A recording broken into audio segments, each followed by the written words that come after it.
Right, okay then. So we are on episode 6 of the Charity Hub podcast, and today I have a local entrepreneur, businessman, an all-round good guy, Tariq Shah.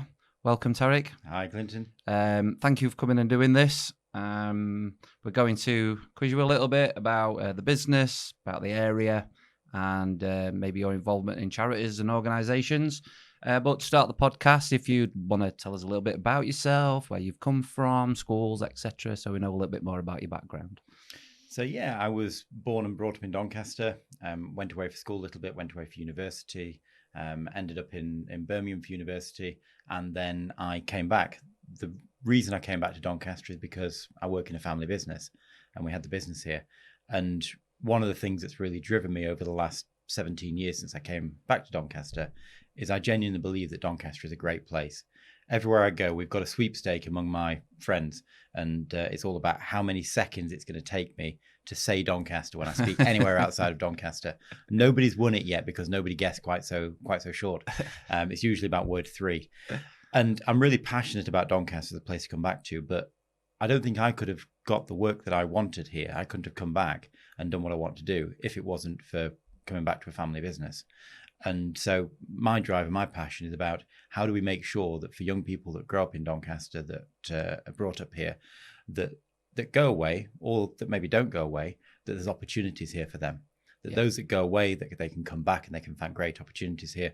Those that stay, that there are great opportunities for them to develop here in Doncaster. Yeah, and do you feel from a personal point of view, from what I see as an outsider, I can definitely see growth and much more potential in Doncaster. Do you think we're finally on the right line? Do you think we're near enough there? Do you still think we've got a long way to go? To be honest, I think we've put ourselves down a bit. So I think we've been on the right lines for a long time. It just takes time to create the level of change that we need. And it takes a generation to come forward to affect that kind of change. So we're moving in the right direction. We aren't there yet. We haven't got everything right yet, but there's more people coming together now than ever before. There's more people doing new things, novel things. People like yourself setting up organizations that bring groups together, that bring people together, that are really trying to drive the place forward and do good things. And we've got organizations and institutions that are more engaged than they ever have been before, I think, that are more outward facing, that are bringing in ideas from the outside world and that are really incubating them here in Doncaster. And I think that's really positive. Yeah, I couldn't agree more. And like you say, I mean, I think, one of the ideas for us to bring in networking for the third sector was very much needed. There's lots of networking going around in Doncaster, mainly around business, which is always a good thing, because again, it's about collaboration and people talking, and I'm hoping they're sharing ideas, a bit like what we do at the Charity Hub. So to go down that avenue, then, I mean, I've known you a while, and I was kindly introduced to you by the lovely Vicky Beavers at the Sleep Charity, which leads us on to the question of, you were on the board at the Sleep Charity. Would you like to talk a little bit about that and where that went? Because obviously they've won the Queen's Award and all sorts, so you should imagine that was quite an experience. The Sleep Charity is an amazing organisation that does incredible work, and I've been really fortunate that we've not been affected by some of the challenges that so many people do face, particularly with children. And to be frank, I had no idea that there was such a scale of challenge and that people experience such a huge degree of problems around sleep. And it was a conversation. So when you talk about the connection between business and charity, it was Dan Fell at Doncaster Chamber who introduced me first to the Sleep Charity. Yeah. And Vicky and I had a call, and I can still remember it. I was walking back to a tube station in London Bridge Station. What was supposed to be a sort of 15-minute quick catch-up ended up being an hour and a half on the phone. Right. Stood just outside London Bridge. And there was one thing that Vicky said to me that completely made me realise quite how impactful the work was. And it was about the research that they'd done that had been published academic research. So this is not, this is not just her words for it. This is something that's been peer-reviewed. And she said that on prescription melatonin, young people with ADHD, that they get so much extra sleep, a few minutes extra sleep. It was hardly anything. Whereas using their programs, they get 4 or 5 times as much sleep per night, additional sleep per night, than they do on the prescription melatonin. I said, hold on a second. So what you're telling me here is you've got a program that is better than prescription drugs, that doesn't involve giving kids prescription drugs for the rest of their life. Yep. And that is, and I said, is this loads more expensive? And she said, no, it's cheaper. And I said, this is crazy. Yeah. It makes no sense that this isn't, this should be what's offered as a first step, not in a few small areas and in certain places. And for me, one of the great things about working across sectors, I've been really fortunate to sort of have experience in the public sector, in the private sector, and in the third sector, in the voluntary sector. And one of those experiences, Shabir Andrew, who was chair of Mosaic, which is a charity that I was a founding board member for, during the global financial crisis. Shabir, very experienced, well-established business person, chief exec and chair of a number of very large organizations. And it was at a time when we were all struggling to raise money. And, probably some of your charity viewers, listeners will recognize that time particularly, Absolutely. But also recognize how stressful it is and impactful it is when that fundraising starts to dry up and close down. And every board meeting we had was all about how do we raise money? How do we make sure we can keep on doing this great stuff that we do? Because we know that the work is brilliant. Yeah. We know that it's really impactful. How do we keep on doing this? And Shabir said, right, stop worrying about the money. He said, this year we're going to have a shortfall. We've got reserves. That's what they're there for. But he said, if we don't focus on the work, then there's no reason for people to keep on donating and supporting us. Yeah. And he said, focus on being world class at what we do, and the money will follow that. And now, frankly, I don't think it makes any difference whether you're a charity, whether you're a government, or whether you're a business. Solving people's problems, solving a problem, finding a real, tangible, genuine solution to something that really hurts people, that's valuable. And that's the first point. Once you've got that, everything else falls into place as a result of it. And okay, you need a few bits of strategy and structure and other things, but the first thing is to make sure that you're really solving a problem. And that was the sleep charity. Yeah. It was really obvious from that first conversation. You've got a chief exec who'd set the charity up, somebody who'd experienced those challenges directly and very personally, who felt the pain of the people that she was supporting and working with, who knew what they were going through and who knew what had worked, and she got something that really worked there. And frankly, the work that most of the rest of us did was just to try and help and to support and to do a little bit of molding and bring in external experiences. But that's the core of it, and that's what makes it so brilliant. Yeah. I mean, I have a similar mindset. I think when I met Vicky, having chats, I've had, probably like most people, had problems with my sleep, and when she actually starts breaking it down as into the damage it causes as well, it's mind blowing that we're not teaching this in schools and just through the education system, so the kids actually understand how important it is for when they become an adult. Because I would be of the generation of we work, and we sleep when we're dead. Yeah. That was my quote when I was younger. And now I look back and think, well, that's probably going to be a lot shorter because you didn't sleep. But it's not just for that young person. And that was, this was the thing that really got me with it. It's if you've got a child that's not sleeping, then it's the parents, it's the siblings, it's everybody else in that family. So firstly, it doesn't matter what opportunities we put in front of young people. We started this by when I said that I want everybody in Doncaster to have great opportunities here in Doncaster. Yeah. Every young person too. Now, it doesn't matter what you put in front of, what opportunity you create there. If you've got somebody who's not sleeping, they can't take best advantage of that. Yeah. But at the same time, that also means that the parents can't take best advantage of the opportunities in front of them. The siblings can't, because they're getting disturbed sleep, they're getting broken sleep as well as that one individual. Yeah. So you solve the problem for that one individual, and it just is completely transformative for families. Yeah. And I mean, I remember being literally in tears in board meetings when Vicky and the team brought statements from some of the beneficiaries and how impactful and how much it had changed their lives. It's just, it's very hard to explain quite how powerful that work is. And I think it's hard to measure as well. I think that's the thing. I mean, through my previous charity work with Eve's Trust, it's not just that one individual. And again, whether it be sleep or something else, it impacts the whole family. And again, being one of those people who suffered from lack of sleep, and I am very irritable when I haven't had much sleep. So I know I'm not I am definitely not productive in the right way. I think same as the way we've looked to try and bring in 4-day weeks. Try and give people that downtime to make sure they are resting, make sure they are sleeping, make sure they're not overworking. And I'm hoping, they're doing absolutely amazing things. I know they're struggling a little bit at the moment, like a lot of us are. But from what I can see with their academic connections, I think they're on the right route. And I would hope that they get the success they absolutely deserve.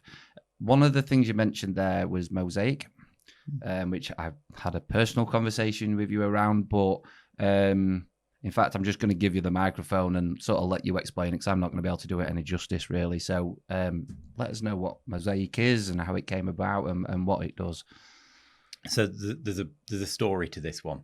When I was in my final year at university, I was doing some work in London, and I was travelling down the 5 o'clock train in the morning, getting into London. I was working until about 12:30, and I was getting the train back to Birmingham, where I was at university. And on this one particular day in the summer, in my final year, so around about, I think it would have been about May, I looked down the train, really hot day, looked down the train, and I thought, I'm going to have to sit next to somebody who's the least likely to want to talk to me. I was tired. I was really tired. And there was this nice guy, middle class, middle age, in a suit, and I thought, he's not going to want to talk to me. So I went down, I sat next to him. We didn't talk for the first 20 minutes or half an hour, but then we got talking. And if I'm being honest, it was a conversation that was probably one of the most life-changing I ever had. Right. While I was at university, I'd seen some work of a charity in Birmingham that took professional black men back into communities to work with young men. And the idea was that it demonstrated with relatable role models that people like them did things that they maybe didn't see day to day. Yeah. And I met a guy down there, guy was a rapper, and I introduced him to that charity and that program. And he said to me, growing up, all I wanted was respect. But he said the people that looked like me, that felt like me, that I could associate with, they got respect either because they were footballers, and he said I can't play football, or through music, and he said nobody was interested in my music, or through crime. And he said when you're 14, 15, and you're growing up in a part of Birmingham, and they're the people you see around you, he said that's what you naturally gravitate towards. Mm-hmm. And I said I'm a Muslim, come from a Muslim family, and I feel really fortunate. And I said to this chap on the train, I feel really lucky that I grew up in Doncaster, where we had such a mixed and diverse community. Yeah. But if you grow up in certain parts of East London, in Bradford, in Birmingham, parts of Birmingham, and you don't see people around you. You grow up in an area where, frankly, what's the first thing we do when we become a bit successful is we move out. We move to a nice place, we buy a nice house, we move away from that community often that we've grown up in. Yeah. And I said, I can see that there are, there's potentially some similar challenges there within the Muslim community in Britain. Turned out, again, completely by chance, that this chap ran new charitable programs for the then Prince of Wales and now the King. And within about 3 months, His Royal Highness, His Majesty, had asked us to set up a program based around these ideas. There were 5 or 6 of us that had all come together with similar ideas. And we ended up starting this charity Mosaic. And we initially looked to work with 100 young people. And we did that in a way that when we thought about relatability, that immediately felt like it should be, the work that I'd seen in Birmingham, taking people who looked very similar, who came from the same place, who'd moved on from there, and bringing them back into those places that they came from. And we found 2 things. One of them is that it's a really important first step. So if we want to inspire young people, it's really important that those young people can see that people like them, people that aren't that different from them, that they've gone and done something different to the thing that they see every day in their life, in their homes and in their communities. But the other part of it was that once you've got over that step, what became almost more important was demonstrating that other people aren't that different. People that you think might be different, that underneath it all, they're not really all that different. And relatability then becomes more about, can they engage on a one-to-one basis? Do they feel like they're not that different? But then once you break down those barriers, once you demonstrate that it's not that religion or color or race doesn't divide us in the way that we might automatically think it does, and that we're all very similar underneath that all. And you recognize then actually that, this bank manager from Surrey is not that different to me and you, then actually that opens up a whole world of role models. Yeah. And the key was to get everybody onto the same level. So it was making everybody a little bit uncomfortable, and it was finding people who were prepared to be really open and really honest and to engage in a sort of non-hierarchical way that really made an impact. And we just saw huge impacts out of that work. It just completely changed lives for a lot of young people, or set them on a path that changed their lives. And some of those I still see today. Some of them I see through social media and on there, and in some cases through TV appearances. Okay. And it's just amazing to see the impact that work had. Yeah. And hopefully that's we've learned some lessons from that, and as a community, as charities, as organizations, that we recognize better now the work that sort of work, and we recognize the importance and the value of mentoring. We recognize the importance and value of those relatable role models, and bringing people together from across different communities and different backgrounds. Yeah, I mean, that must have, again, just from my own experience in the sector, that must have been quite a challenging thing to get up and running and organise and get people to buy into as well. Because, I mean, when was that set up? So that was 2000. So 2006 was when we had those initial conversations. 2007 when we launched. Immediately, the first year was a bit more straightforward. Right. By the second year, we got the global financial crisis, and it didn't quite impact quite as much as you think it would do in those early days. Yeah. But within a couple of years, the amount of funding that was available to charities really started to decline. Yeah. The amount of risk people were willing to take had really started to decline.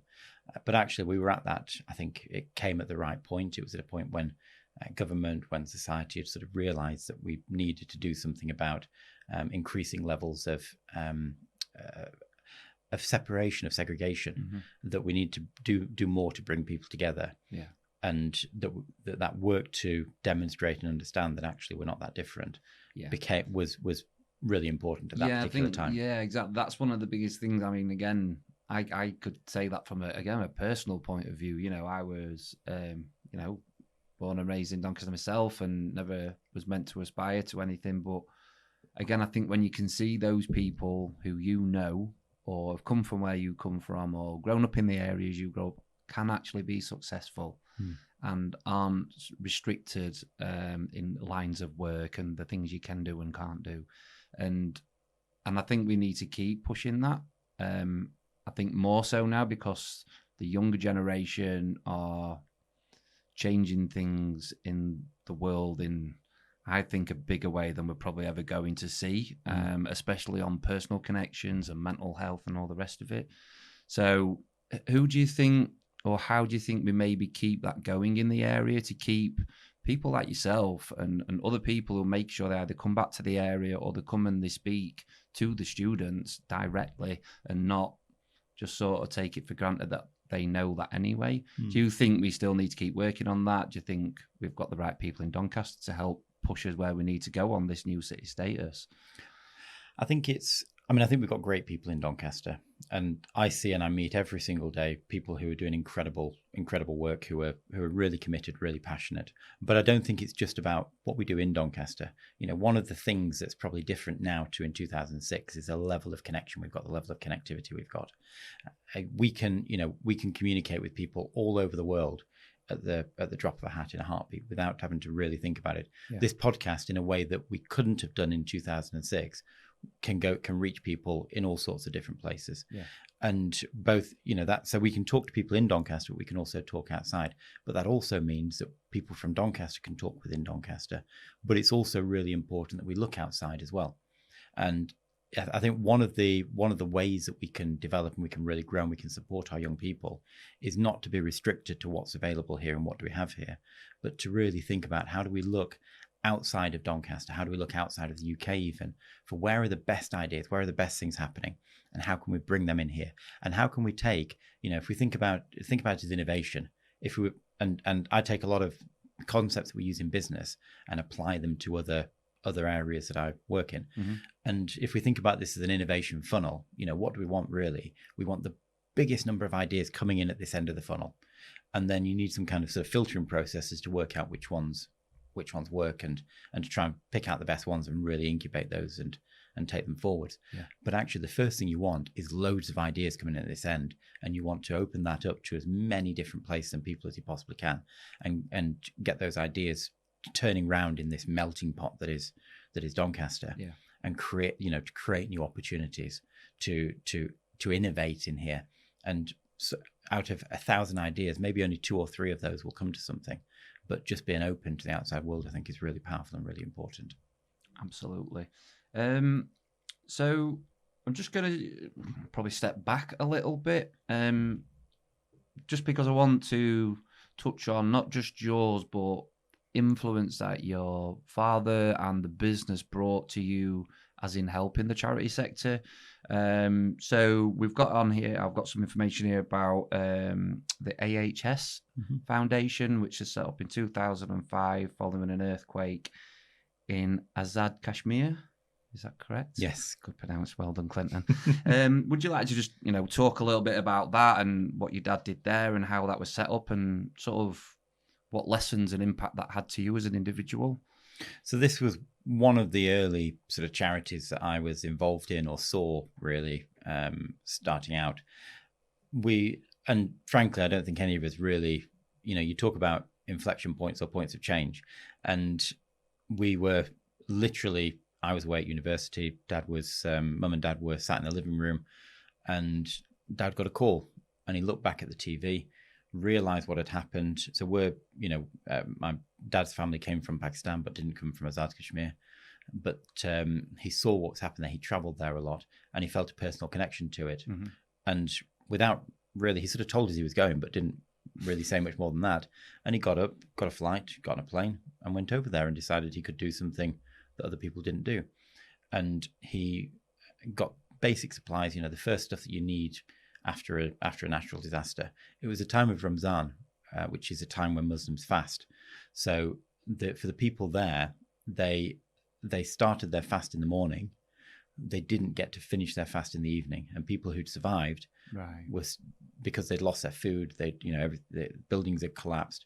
Their livelihoods had gone overnight. They just had nothing. Yep. And Dad arrived in a village that nobody else reached for days afterwards in a really remote part of the area. And this is the mountainous region. You're in the Himalayas here. Right, okay. So they were just completely cut off. Roads had collapsed. Dams had broken. The landscape had literally moved because of the force of this earthquake. And he arrived in this place, did the stuff that you initially do, and felt some kind of connection to it. And so he came back about 3 months later, 3 or 4 months later, we went back over, having done some initial stuff. And we asked the people there, what would you like us to do? And they said, we've got, we can build our own houses. By this point, we'd provided a sort of log cabin working with another charity for a school. But they said, we have no healthcare. And Dad said, so what do you do if one of the children falls ill? And one of the local people said, first we rely on local medicines, the sort of herbal medicines. Mm-hmm. Then we pray that God will make them better. Okay. And if he doesn't, then we thank God for giving us a child at all.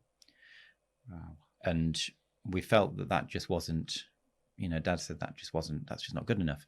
And so we set out, firstly, we put up another log cabin, a small building, and we found a dispenser, what they call a dispenser there, who's a sort of a overqualified pharmacist here, or might be what we call now a dispensing pharmacist, prescribing pharmacist in the UK.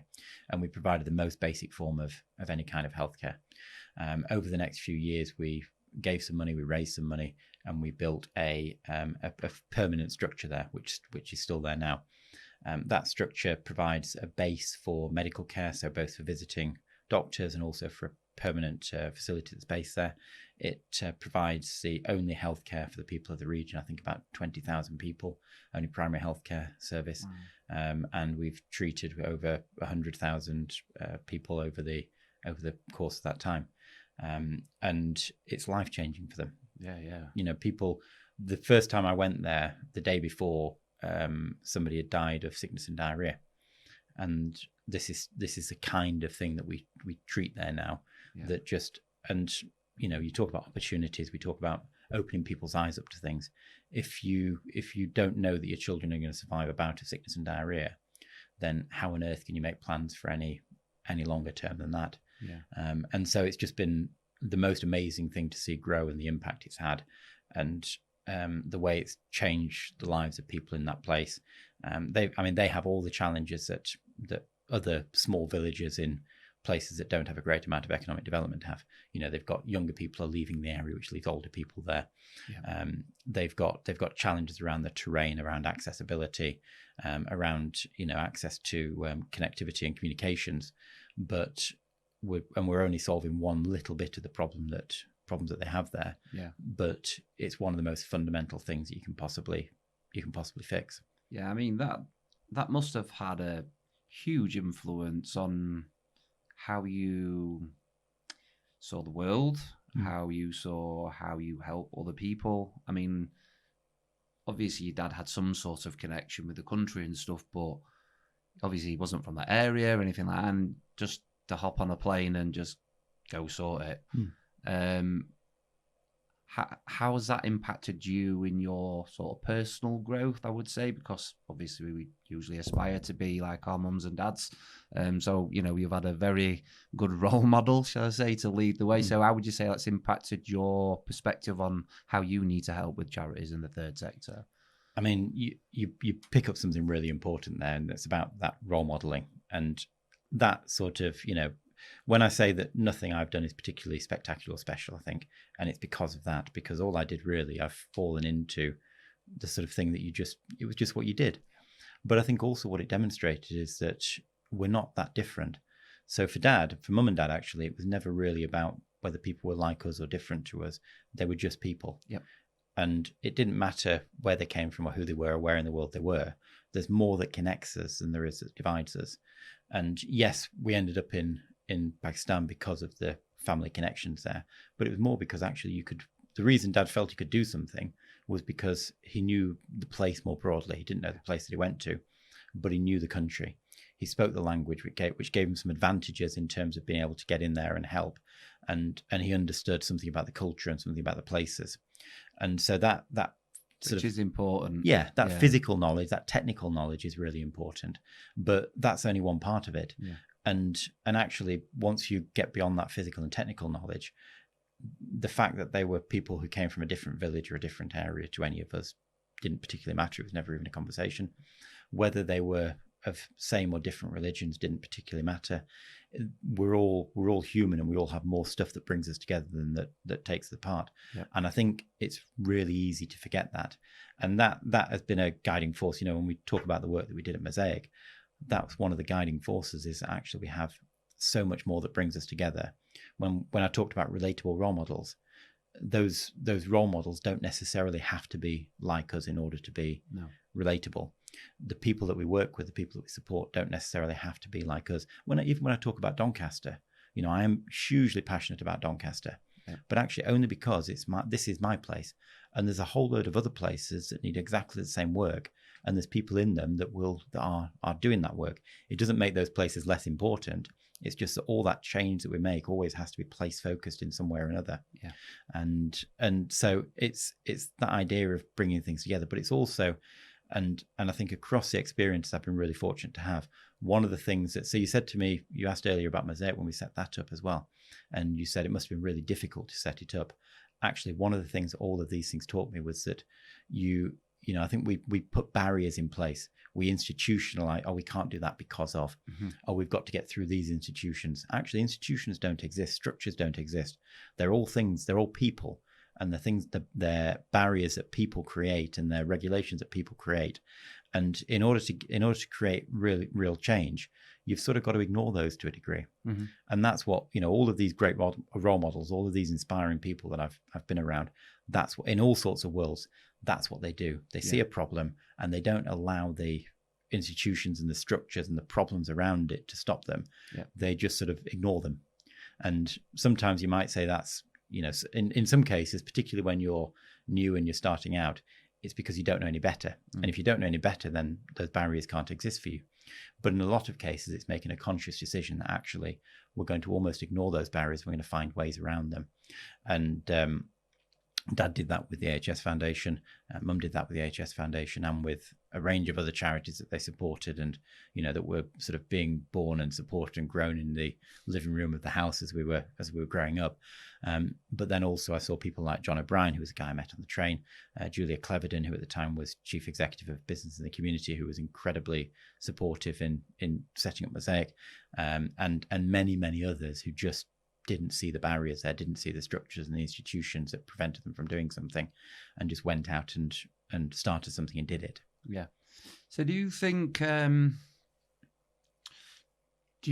we have a good enough connection or the right method of connecting the third sector as a whole and the business sector? Because for me and my experiences, there are some areas where it works and there are some businesses that are just like something that walked out of a dream for you and they just can't do enough for you. And then there's other businesses where you literally can't get to even speak to anybody to explain what you're trying to do. Because for me, it's about inclusivity as well. By a lot of the staff in these businesses are local people. So the local people that will either be able to help directly or indirectly with one of their family members. So how do you think we can maybe better that? Because I struggled with it personally, and as charities, and I think that'd be really good information for people in our sector to understand maybe how to approach businesses better or differently, and how maybe you would do that if you were coming from our angle. So the first thing is that every business is different.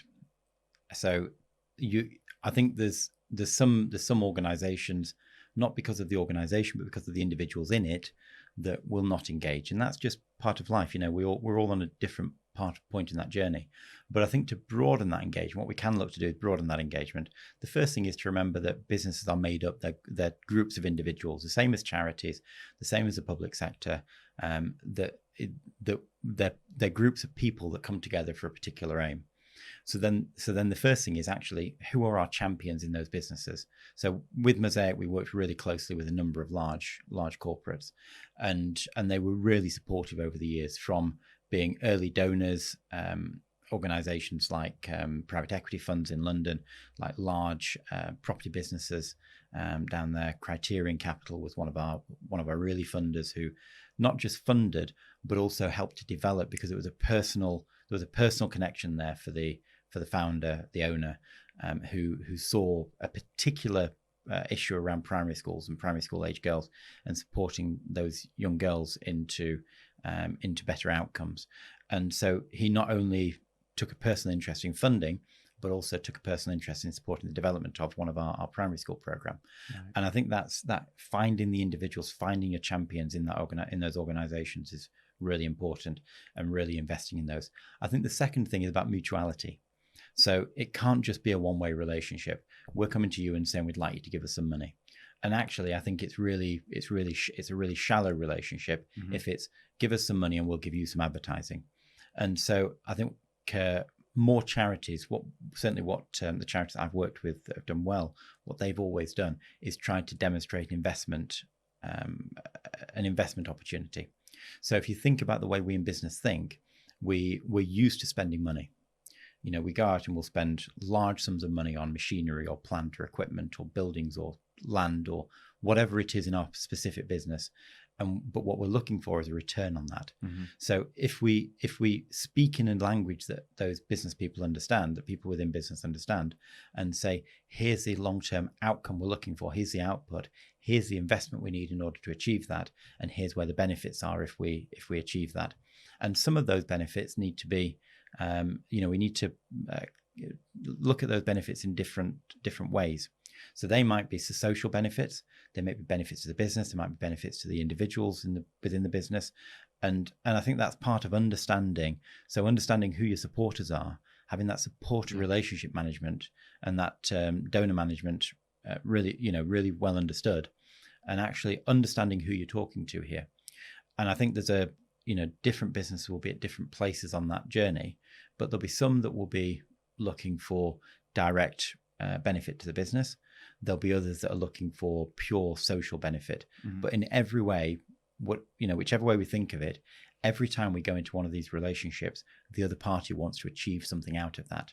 Yeah. And so it's understanding what they want to achieve, and then just, sort of using the language of business to describe that as investment, rather than just going out with the begging bowl out, which I think is what we all have a bit of a tendency to do.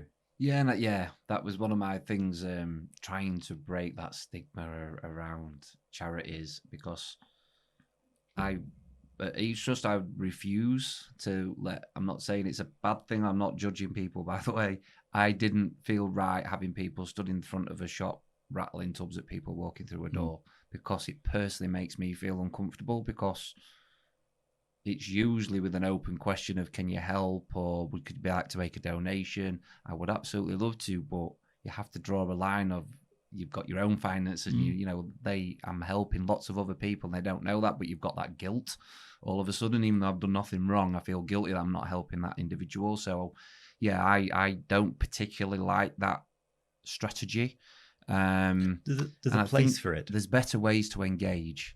There's nothing wrong with having tubs out for people to put a donation in, but I don't think it should be put in their face. I think that's a decision you make as an individual. For me, it would be about what else have they got on show there to show what work they're doing and the impact they're having on their community, to make that individual put their hand in the pocket. But you know something? Every individual, every business I know that's worked with in a long-term engaged way with charities and with the public sector as well, every business I know that's really engaged deeply has benefited from it more than the charities have. Whether that's in terms of personal development, taking the work that you guys did with the Youth Trust is probably some of the best team building you could possibly get your staff to go in and do. Yeah. Because you're coming together around a shared common goal, whether that's in terms of understanding the policy environment better. When we talk about solving problems, charities need to solve problems, and they earn money by solving big social problems, really wicked social problems. But also businesses need to do that as well. Yeah. The best businesses are those that solve big challenges, big problems, that identify a really big problem that nobody's found a solution to yet, and they solve those problems. Whether that's about how do we scale electric vehicle infrastructure. If you look at why Tesla is so successful, they understood really early on that it wasn't just about building a great electric car. It was about providing social infrastructure that enabled the electric vehicle rollout. And they created a whole segment by doing that. Yeah. So that's a business that's hugely successful. We can question whether they're well run and well managed at the moment. But broadly, in absolute terms, incredibly successful. Yeah. On the back of finding a massive problem and solving that for society. And so this is the way that businesses engage with charity, the way that businesses engage with the community, the way that they engage with the public sector and that's just two examples, in policy terms and in terms of staff motivation and training and bringing them together, where those non-aligned sectors can actually really align behind what a business requirements and business needs as well. Yeah, without a doubt. So slightly going off key, but one of the things me and you have spoken about over the last, I don't know, maybe 12 months now nearly, is how we can help the voluntary sector, because there has always been an issue, and will probably continue to be an issue with volunteers, and because there are a lot of charities and organisations. And one of the things we've spoken about is potentially around working with refugees and trying to get refugees to help them settle into a programme and into our communities better. How do you think that happening and that being done properly will help, one, obviously the refugees, but then potentially the prospects of them going into employment because of that? How do you see that working? Do you think it's a really good idea? I mean, obviously we think it's a good idea, but why do you think we need to do that? So let's start one stage back. What do we need as charities? What do we need as the community sector? We need more people doing more things, working in an aligned direction, but bringing us forwards. What we all do whenever we work within charities is we all give up our own time, generally. we all rely on a passion surplus from the people that work in charities. Let's be honest about it. I think in the charitable sector, by and large, broadly, we have people that work harder and with more passion than in any other area of business or area of work. Yeah. And the reason for that is that we're all really inspired to go and do something that's where we're changing the world and where we're creating real impact. And so we've always got a shortage of people, a shortage of hours to go and create the change that we need. And there's always more that we can do. And so what we've got to be thinking is how do we bring more people into that world? And some of that is about taking people and encouraging them more to be there. But part of it's also widening the pool of volunteers that we can work with and supporters that we can work with. And then I think looking at it from a social perspective, what volunteering does is it helps to create communities. It helps to bring people together. Mm-hmm. It helps to get people aligned behind that common goal. Yeah. And that's really, really encouraging, really important for helping to bring those communities together. And they, charities can operate in the same way as a lot of other organizations do there, as being organizing centers that brings lots of people together to bring our communities forwards and to really invest in them. So I think volunteering in and of itself is really important. Then we think about the impact on the individuals. So individuals who volunteer, they go through, if it's done well, they go through good training programs, good onboarding programs. They come away with skills that they wouldn't have had necessarily before going into those volunteering opportunities. So we've got volunteering as a concept is something that really benefits every part of society. And I think then we've got to look at where have we got. So if we as charities, we as a community need more people to volunteer to go and do great things, to go and create change, then one of the places we need to look is where do we have people who currently aren't fully engaged? How can we find additional communities that have time, that have availability, that have flexibility, that have skills that we can really use in there. And I don't think refugees is the only one of those communities that we've got, but they're one of the communities that has those skills, time, and availability. And then I think from the perspective of that community, there's opportunities there to really help to engage them with wider society. Because for anybody moving into a new community, if me and you went to move to Blackpool tomorrow, one of the things that we'd really struggle with is how do we engage with that community? And we have a benefit that we've got a cultural and a language similarity that somebody moving into the UK from a part of the world that's been war-torn and disrupted doesn't have. So if we want to make those relationships and work, and we want to make our communities more integrated, then we have to find ways of bringing those individuals together, bringing them in with other members of our community, and to help that integration process. And I think volunteering is a great way of having mutuality in those benefits. When I talked earlier about mutuality with business, it's not just about mutuality with business; it's about mutuality across all the relationships that we have. And I think there's an opportunity there to create that mutuality. And do you think this is going to, not appealing might be the wrong word, but do you think this will encourage maybe businesses to help engage with potential pathways? So it's, they don't have to take the full responsibility of trying to help that person integrate into the community, because hopefully if we can get these refugee volunteer programs up and running, that's what that program will do. It will help integrate, educate, and let them settle into the area and try and understand it a little bit, and for the people of the area as well to understand why they want to come here or why they've come here and what they want to do. Because for me, we only get mainstream media publicity about refugees, and that for me is generally on a negative vibe, which is really, really unsettling and unfair. Because if you go and speak to literally a couple of those individuals, I guarantee you will have a very different perspective.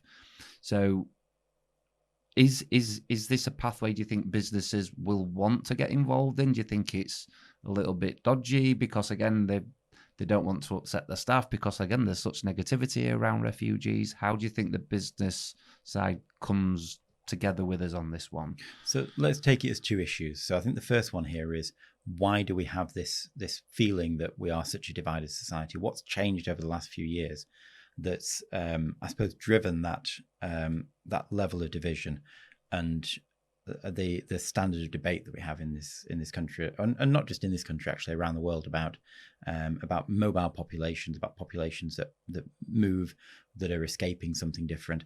And let's be honest about this. This is a challenge that we're going to increasingly face now. Mm-hmm. So not just because of, we see increased instability in the world, but we see increased instability in the world based on human factors like war.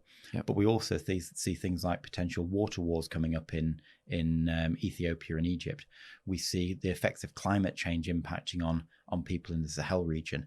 All of these are things that are going to drive people to move from where they are, because the place that they are is no longer safe, stable, and prosperous for them, and going to drive them towards places that are safer, more stable, and more prosperous. Mm-hmm. And that's just a reality and a fact of where we are in the world. Yeah.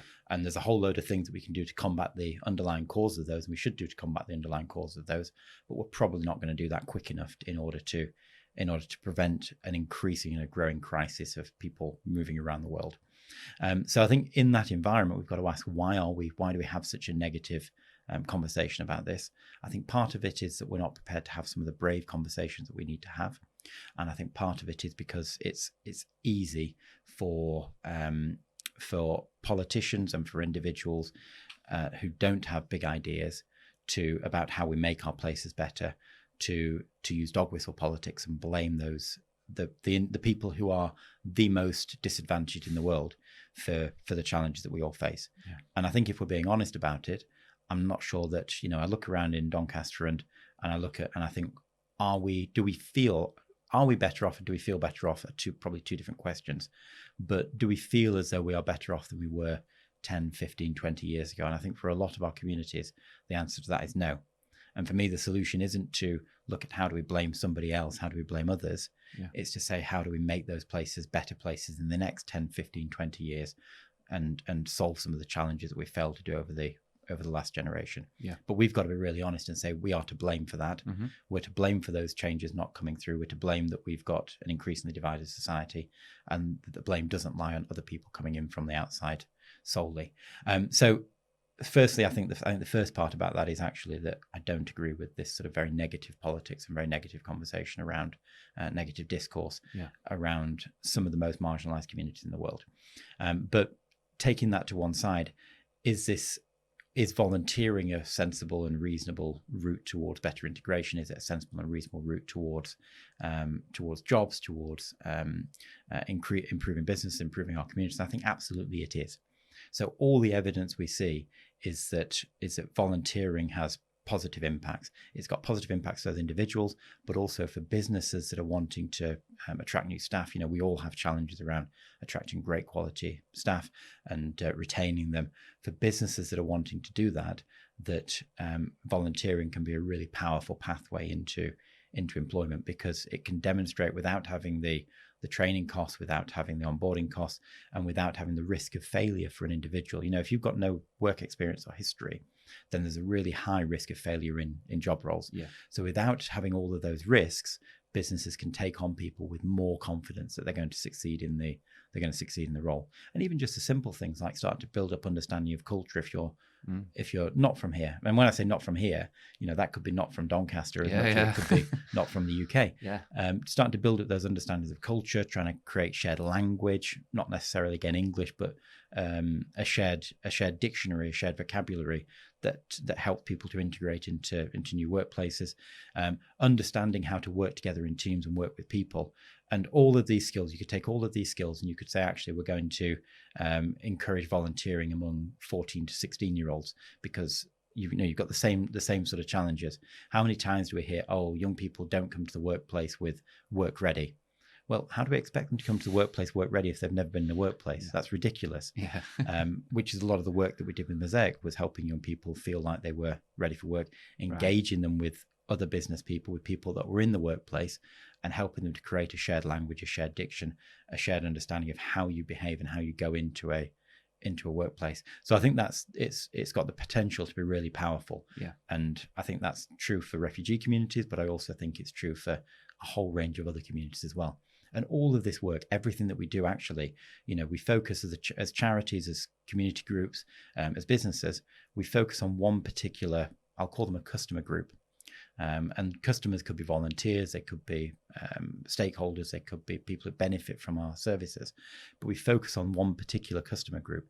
But quite often, the same lessons and the same things that we do for one particular customer group, and it's really important. We have to focus on demographics. Mm-hmm. If we don't focus on, if we don't focus, then we'll never achieve anything. We'll just be trying to solve everybody's problems and solving none. Getting nowhere. But although we focus on one group, actually those lessons are equally relevant to a whole range of others as well. Yeah, I agree.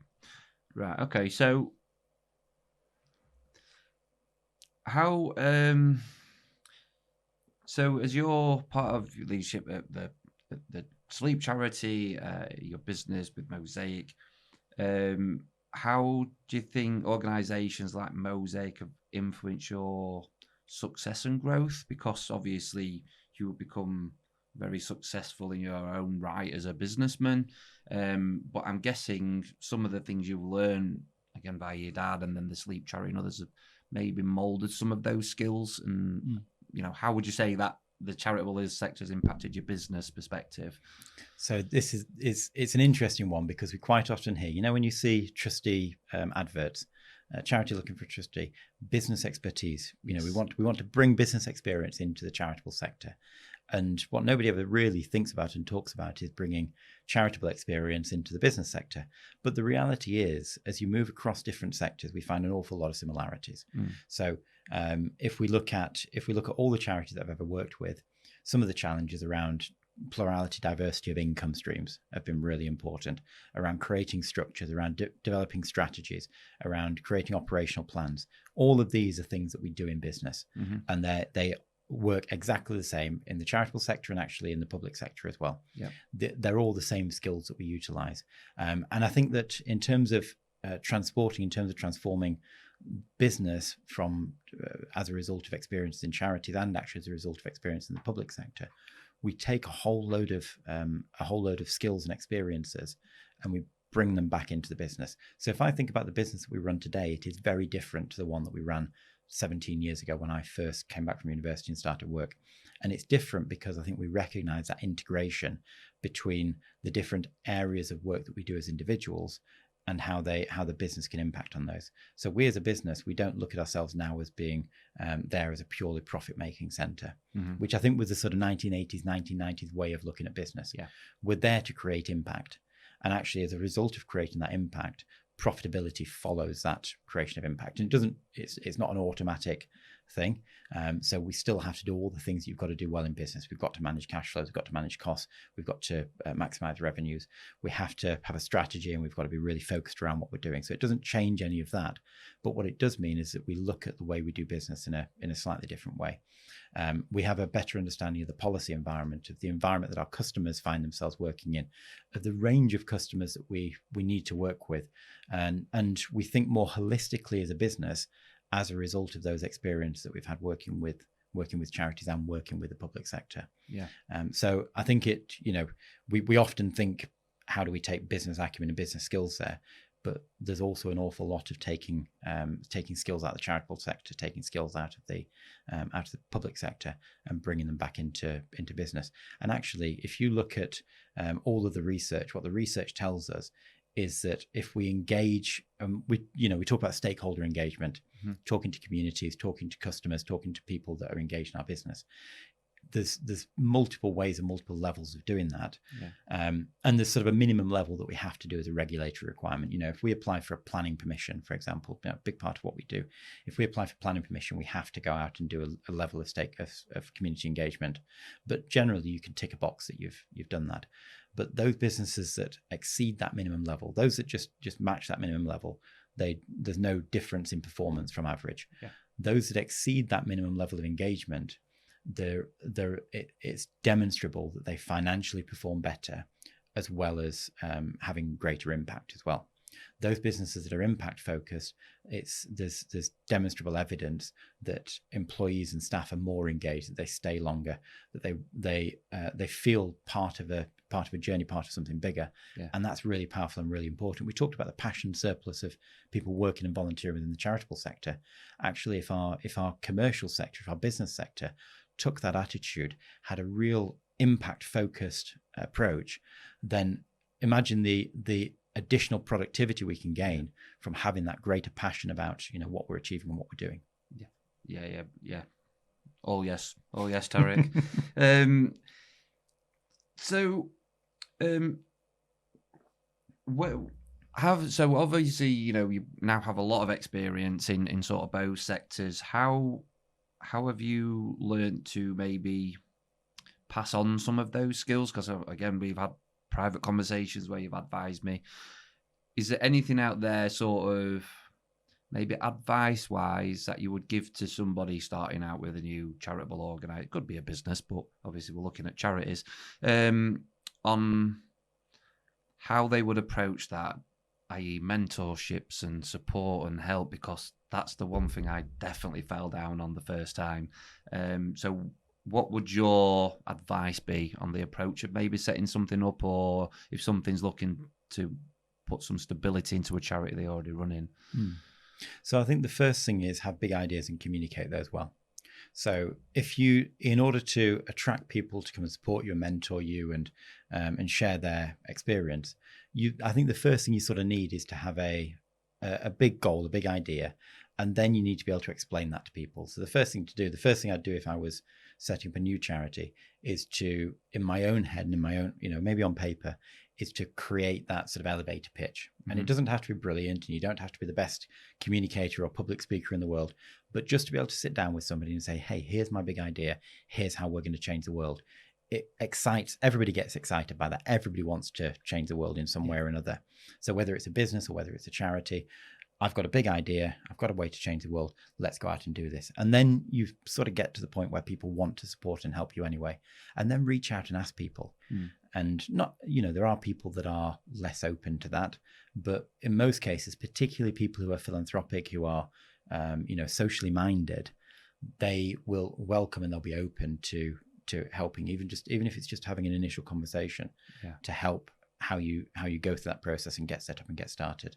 I think the next thing is to have a structure and create some kind of structure around what you're doing, what you're aiming to do, because otherwise it's really easy to drift. So have that structure and that stability around, this is where we're trying to get to. You won't follow that path, but actually if you've got some kind of roadmap, at least you might end up somewhere nearby. And that gives you the first real start. And don't be afraid to do it. What is it? Perfection is the enemy of progress. Just get on and do some stuff, because getting on and doing some stuff, you learn from that, you improve from that, you demonstrate to other people that you're actually making a difference and not just talking about it. And the reality is it'll probably be terrible. The first time around, the first time you try anything, you're probably going to be rubbish at it, because we all are. But you keep on trying, you keep on making mistakes, you keep on failing, and eventually you sort of find the right way forwards. I'm sure that you're on podcast number 6, I think now. Podcast number 6. Who thought I'd even ever do a blooming podcast? Thank you, Mr. Shah here.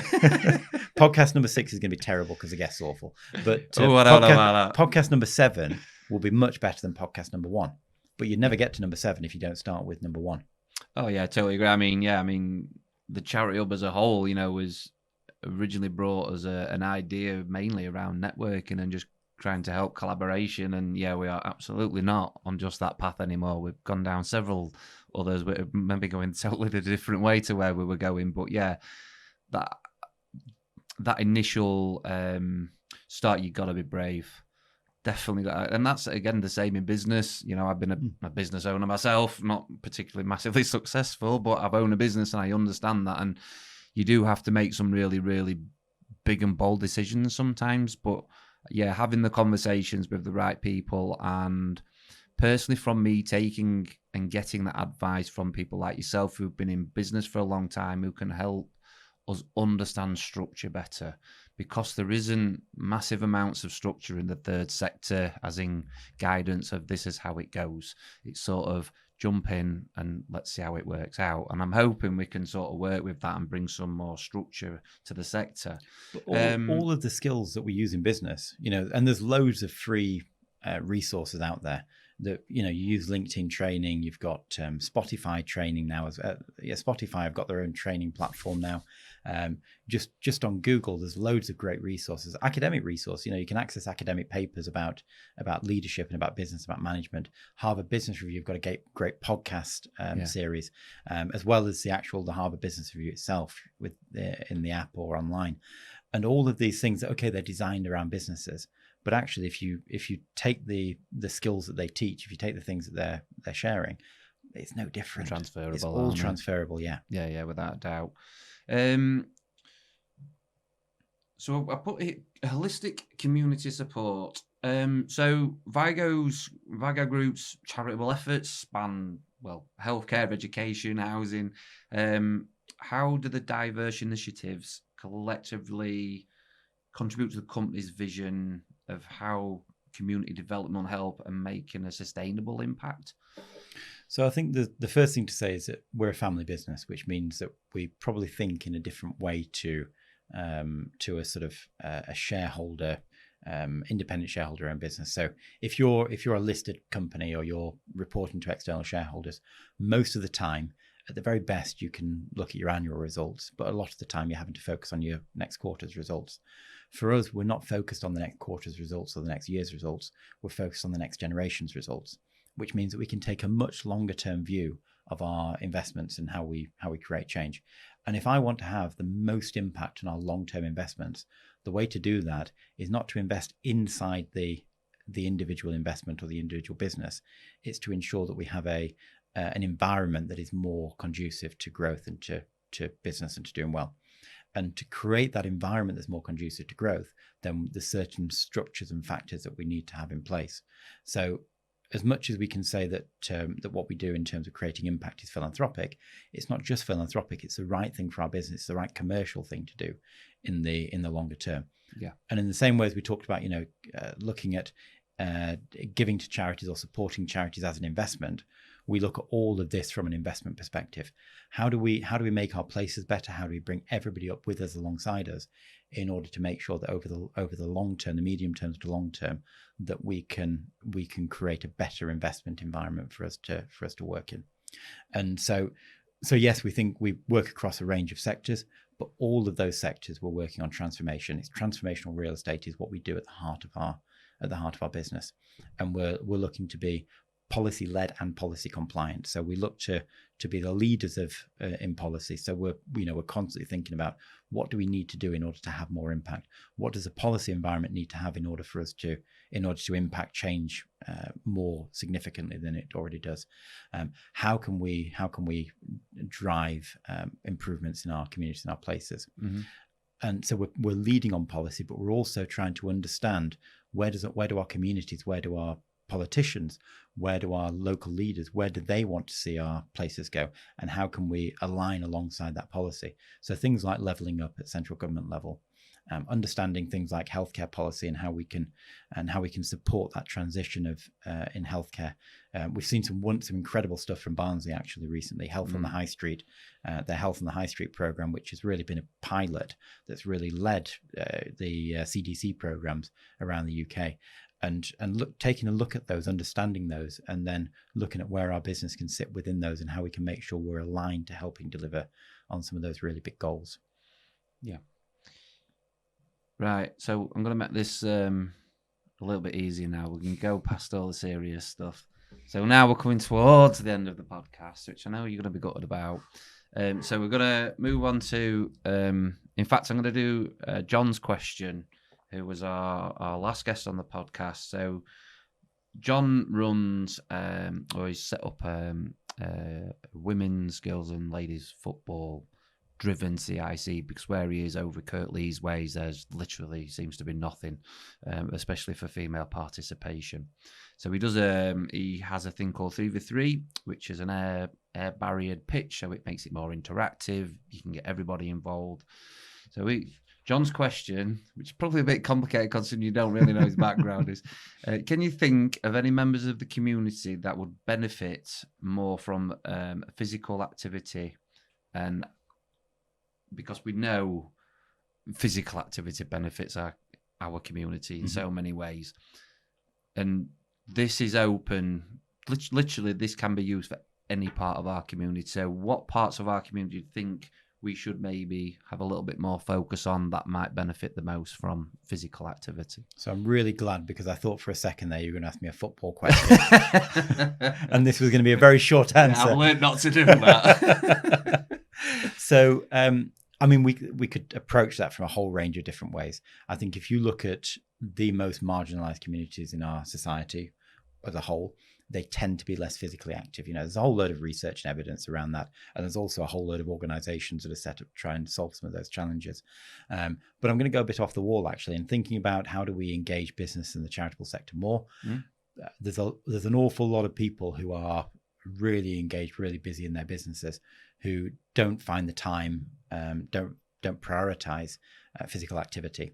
Yeah. So if there are ways that we can use those sort of charitable and community activities to get executive senior leaders out of businesses, get them to find time for exercise, but also get them to engage more broadly within their communities, that could be a really good way of getting those senior leaders, getting those businesses engaged with charity, with that charity, but also with a range of other charities. So using sport and physical activity as a way of bringing together different parts of the community, I think could be really quite powerful. But there is also the obvious, you know, we've got sections of our community that are being held back because of a lack of physical activity, and it's really important that we work with those. And you know, but as I say, there's some great charities that do that. People like Active Fusion, people like John's charity up in Kirklees. Yeah.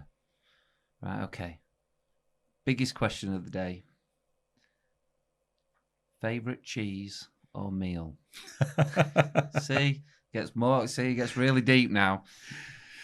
So on a burger, I like a blue cheese. Oh. Which might be a little bit different. I don't have a favorite meal, and the reason being that I like variety. Right. So I really like to go out and I like to try new things. The comfort food, really, I suppose, is Indian. So it's having a good homemade curry. And unfortunately, we lost my grandma a few years ago, and when she was able to cook, her cooking was the comfort food. She the curry queen. She was, yeah. And even when she couldn't cook herself, she'd always, if we had anybody around at the house, anybody who could stand at the cooker for long enough to cook, then she'd tell them how to cook it. Advising. No, it wasn't advising; it was directing. But I love variety, so I love trying new things and being in new places. You're a blue cheese man. Okay. Good to know. My wife likes blue cheese on the burgers. So, and then just to wrap up the podcast, what would your question be for our next guest? So, I think everybody has an inflection point. That point where life changes, where you could point to, you asked me about Mosaic, and I talked about that conversation on the train. Mm-hmm. And everybody always goes to their inflection point and says, this is the point where my life changed. But I think that particularly for younger people or people who are starting out, that it's really helpful to understand because an inflection point is never really an inflection point. It's a chance circumstance often that happens, but it's able to happen because of all the work that went in before that. Yeah. So I'd like to ask them, before the point that your life changed, what was the work and the difficulty and the challenge that went into your life in order to enable you to take advantage of that inflection point? Great question. Love it. Tariq, thank you very much for your time. Thanks for inviting me. And thank you for all your support. Thank you. Pleasure. Thanks.